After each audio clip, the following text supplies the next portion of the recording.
Well, today we're going to kick off a little bit of a financial book club, if you will, and we're going to break down for you some of the key concepts from The Psychology of Money, written by Morgan Housel. It's a great book about finance and the behavioral elements and aspects of planning for your financial future. There's tons of retirement lessons in here, all sorts of good stuff. We're going to break it down on today's episode with Ryan.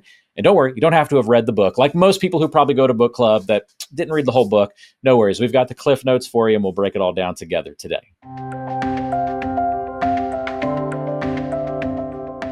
Back for another episode. I'm Walter Storholt alongside Ryan Fleming, the pilot's advisor. And Ryan, this should be fun. Have you ever been in a book club before?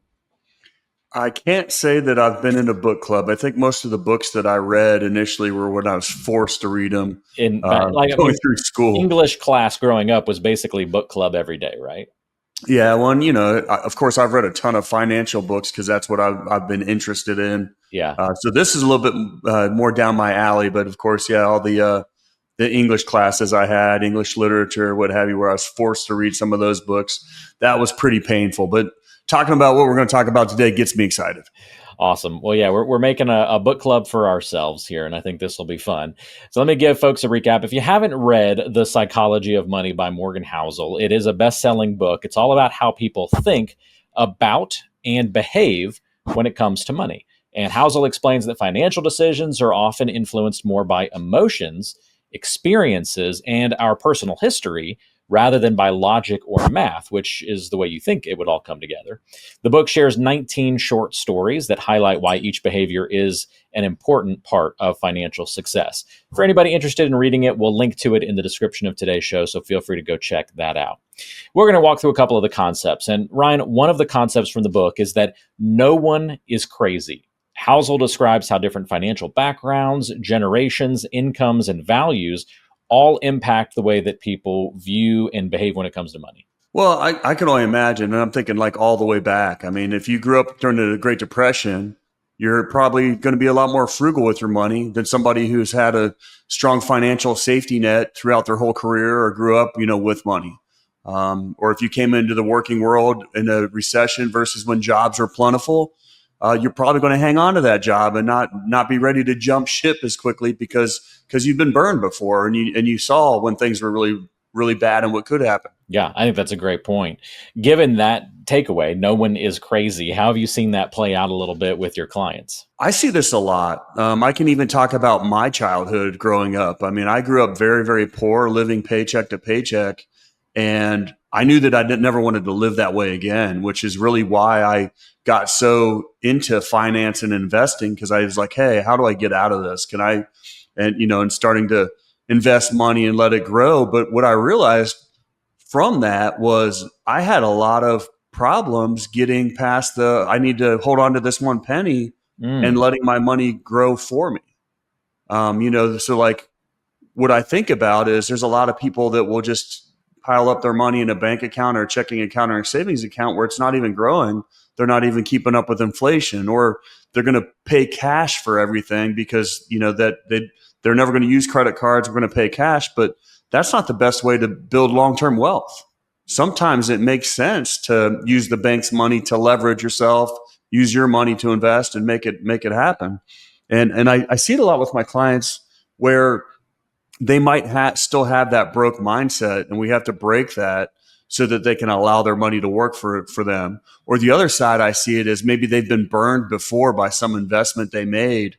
They were speculating and gambling with their money and it really didn't work out for them. So you got to ease them back into getting exposure in the market. I think that's a great perspective. I feel like I'm in the same way when I think about what really shaped me in life. I think of two things. My grandmother started talking to me about investing and saving for retirement when I was like 5, as a little kid. I've shared her story before with you, where she would never gift us kids normal gifts. She would always give us stock in companies. So she would gift us 10 shares of Disney back in the day, or 10 shares of a Hershey bar, Hershey and things like that. Things that would be in products that would get us excited as kids, but also teaching us those financial lessons. And that stuck with me forever.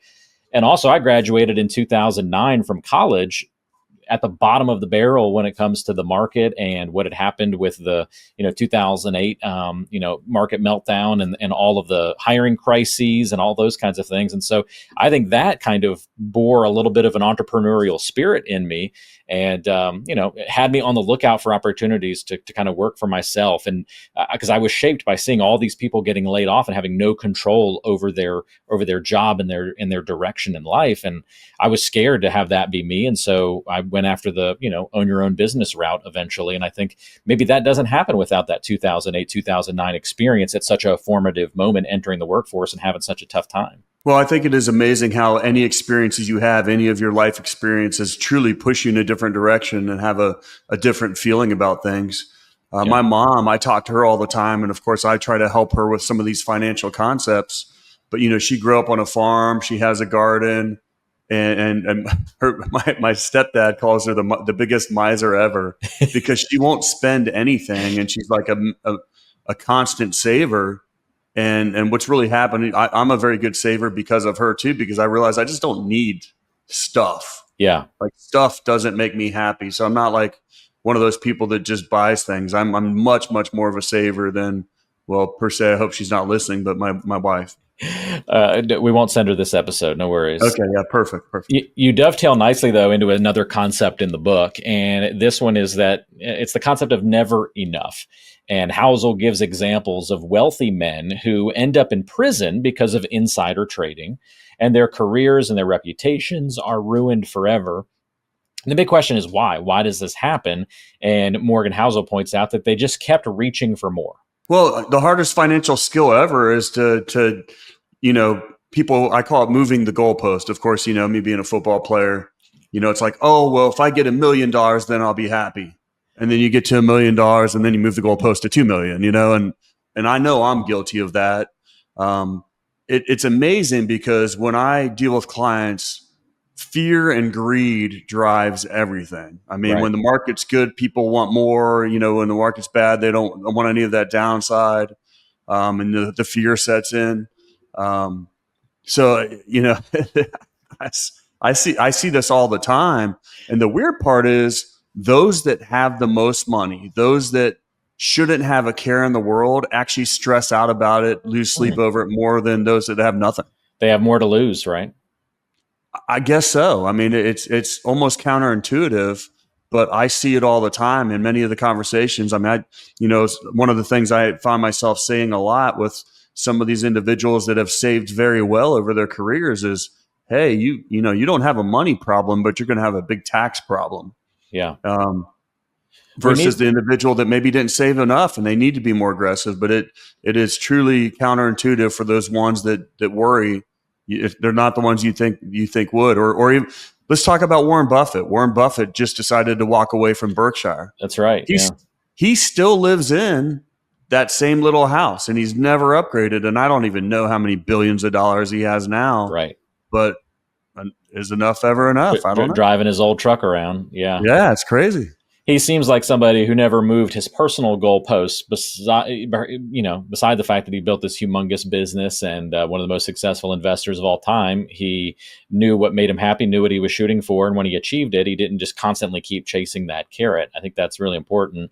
Your comment on fear and greed, I feel like we all need this filter, right? And I try to do this with any decision that I go through pretty much in life, but especially finances, is saying, okay, am I making this choice from a place of fear or greed?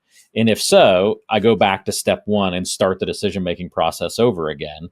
And if I can honestly say it's not from a place of fear and it's not from a place of greed, I know I'm thinking clearly and I know I can move forward with whatever I'm trying to do. So maybe everybody just kind of needs to put some sort of filter like that in place. Well, and we always talk about emotions with investing, and I think the one thing that I'm very good at is I have zero emotion when it comes to the market because I realize how that I get to watch it, how it hurts people all the time.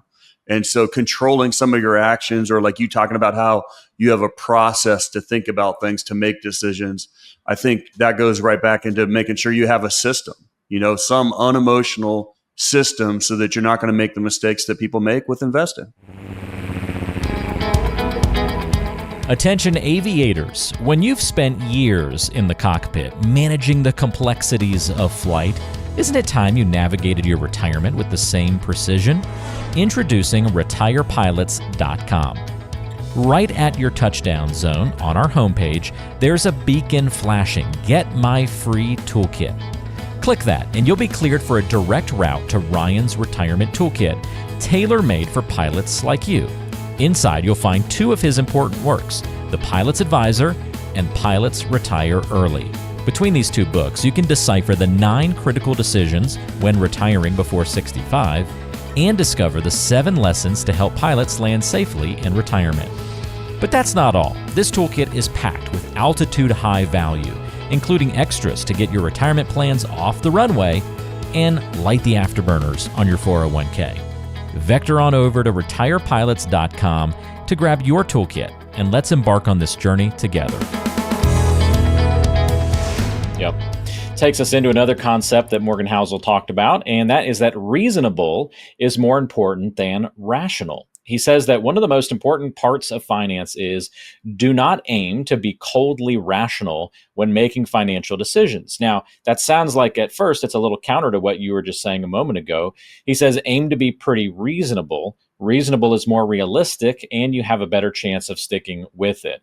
But again, you're a financial advisor trying to attack things unemotionally versus someone looking at kind of their personal situation. I see the things as 2 slightly separate items. Well, and I think this is where it gets gray, because there's a balance, right? Yeah. Perfect example. There's a ton of people now that got refinanced their house or bought a house with a very, very low interest rate. And you have to ask yourself, hey, do I want to pay this house down or do I want to take my money and go somewhere else?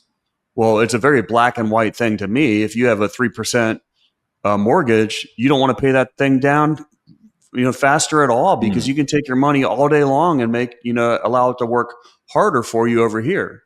However, people still just drastically want to pay off that house because it's that peace of mind. It's that helps them sleep at night. Yeah. So, many decisions in finance are all about the numbers. I mean, it's unemotionally, well, here it is. And you do some math and you do some equations and it's like, well, here's the decision. But when you think about behavioral finance and how people make emotional decisions, you got to bring those 2 things together and actually talk about them. So, things that are important to them away from the numbers, just to have peace of mind. I mean, Well, that's a great point. I mean, I'm getting to the stage of life where the old saying, time is money, is ringing more and more true every day, right? I think anybody as you age, you start feeling the importance of that. Or, hey, this convenience, this makes my life more convenient, or this makes my life a little bit easier. We pay for those comforts, and I think that's okay. And because we see that, you realize the value in sleeping better at night, even if it didn't make the most financial sense. So that makes a lot of sense when you see that in situations like paying off that mortgage. I think that's a great example, because who doesn't feel good with a paid off mortgage going to bed at night? Yeah. And I have these conversations all the time. I'm like, well, here's the numbers, here's the best financial decision, so they at least know, or we had that conversation. But if it's going to make you feel better, or if, paying off that little bit of that car loan just to make it go away, so there's not that one more payment, is going to help you feel better about things, and then you got to do it. But it might not be the right, prudent financial thing to do. You hit the nail on the head when it comes to cars. I've always tried to pay off any cars we've bought over the years off immediately, as fast as I can. It's a challenge. It's exciting to see that number go down and make it go down as rapidly as you can. So that's something that that's one thing that I've always seen. I know that financially this doesn't make as much sense, but man, it feels empowering and it feels good. I'm getting this off the ledger. One less thing to track in the budget. Feels good. So I like it. Well, and it's amazing how you hope that you grow like anything else. You want to get better as you get older and have experiences. And talking about cars, I think, could be a valuable conversation, because I know I was really, really smart early on by buying that used car that had 170,000 miles, and then I would drive it into the ground because I was always able to pay cash for that car, right? Yeah. And cars are not investments. And so I can think about the pieces of crap that I drove around. It's almost embarrassing, but a car for me didn't define me. Yeah. And I then look I can back at my remember, old cars with fondness. I loved my old yeah, beaters. yeah, you went through a lot together, right? Yes, absolutely. And then I can also, everybody in their 20s pulls the trigger at some point and makes a bad decision. One of the worst decisions I ever made was I was finally, a lieutenant making some more money, and I went and bought that first new car. Okay. And so I felt good about it, but it was like the worst financial decision I ever made. Yeah. It's like, why did I do that? You drive it off the lot and you lose like 20-30% right away. Yeah, you check the value a year later and you're like, what? Yeah. Well, and then, do as I say, not as I do. But that was a valuable lesson for me, Yeah. just to have done that. And did I learn from it? I don't know. Well, it points back to concept number one, right? Our personal experiences shape a lot of our attitudes and decision making in retirement and financial planning. And you experience that personal experience with making the mistake with the car, and hopefully you weren't doomed to repeat it. And sounds like you weren't from there. Well, sadly, we have to screw up or get knocked down in many cases to actually learn. Yeah. Now, it's a lot easier to learn from other people's mistakes. I could sit up here and tell you all kinds of stories about bad financial decisions or stock picking where somebody lost a lot of money, or, where it was too good to be true and it was. And so it's always better to learn from other people's mistakes. But as humans, in many cases, we have to screw it up ourselves to truly learn. Reminds me of the little boy, don't touch that stove, it's hot. Yeah. And the boy's going to touch the stove because he's got to learn it firsthand because he's, not smart enough to listen. And not that I was that little boy, but yeah, I probably was a little hard-headed. I still touch the stove even when it's hot. Hey, hot? It must be I'm not the only guy who still does that, right? Like, oh. Yeah.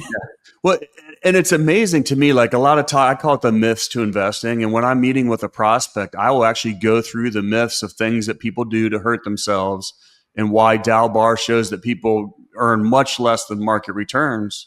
And as I go through those myths to investing, it's amazing how everybody has a story like, oh yeah, I did that one. Or, hey, I'm still doing this one, which is why I'm calling you. Yeah. And I think the most dangerous thing is those people that don't even know what's going on or won't admit to what they're doing, or that it hurt them. So it's very interesting. So at least I can admit I'm still touching the stove at 37 years old. That's good. I at least know I'm aware of my problem. Let's talk about the last concept from the book. And this was about room for error. And Housel says room for error is underappreciated and misunderstood, but that there is so much power in having a margin of safety or room for error in your financial plan. Well, that's fine, but I want that room for error to be on the top side, meaning, hey, guess what? We oversaved versus undersaved. Right. Oh, biggest area. Definitely a very important distinction. Yeah. Yeah, absolutely. And the biggest thing I see is, hey, we didn't plan for inflation. We didn't plan for taxes. Well, guess what? Those things are massive. Okay. And the other part about it, it's unknown. I don't know what your taxes are going to be in retirement. And I also don't know what inflation is going to look like. So I guess this is where I'm always, we're back to enough is never enough, because I have no clue what the future is going to be. And I know I don't want to be that person greeting people out Walmart because I have to, when I'm in my 70s. Yeah. So I'm definitely more conservative when it comes to this. I want to be ahead of the game and be able to pull the throttles back as I'm nearing retirement versus the other way around. I've heard I've heard stories of folks who will get a financial plan and then they'll go get a second opinion, and it'll find out that the advisor or broker, whoever put it together for them, was only assuming a 1% inflation rate. And they'll go to another advisor who says, ooh, well, we're not leaving much room for error by assuming only 1% here.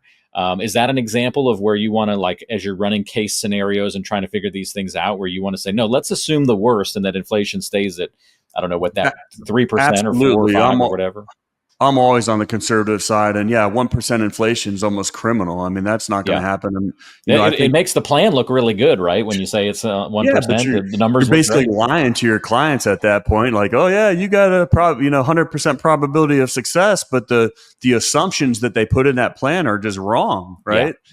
So, or if you're assuming a 10% return on your investments, or 15, or obviously, then you're getting into that territory where you're definitely not planning for the best case. Well, and that's why you need to under promise and over deliver. But anytime that I'm looking at numbers with a client, we're going to be conservative and pull back. What's the annualized rate of return over that time period?